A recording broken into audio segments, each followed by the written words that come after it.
Through the years, I've had many people say to me after they had read my book on the 5 love languages for couples, you know, Dr. Chapman, this applies in our relationship with God, doesn't it? And I would say, explain it to me. And they would say, well, you know, I think that God speaks my love language. I feel loved by God whenever and they would tell me what makes them feel loved. And I thought, maybe these people are onto something here. So I began to search the scriptures to find out how God expressed His love to us. And I discovered that God speaks all 5 love languages fluently. And people often become Christians because they feel God's love expressed in a certain way. For example, if physical touch is a person's primary love language, they may well have a dramatic conversion experience, like Saul on the road to Damascus. Remember? He fell to the ground. He was weeping. His eyes were blinded. Physically, he was touched by God.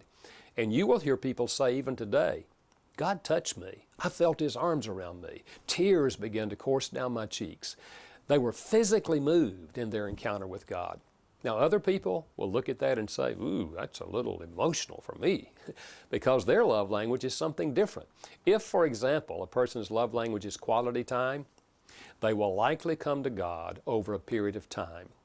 Perhaps they start reading the Bible, they start reading a Christian book, they start going to church, and over a period of time, they come to place their faith in Christ.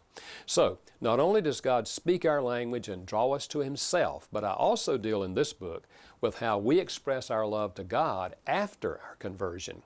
If words of affirmation, for example, is your love language, your natural way of expressing love to God will be words.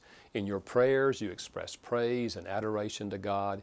You love the songs that express your heart to God. But for another person, words would not be the typical way they would express their love to God. They would do acts of service, doing something for God. So I'm trying to help people understand their own spiritual experience and appreciate other people who express their love for God in a different way. I think this book is going to help a lot of churches realize the implications of the love languages, both for evangelism and for discipleship.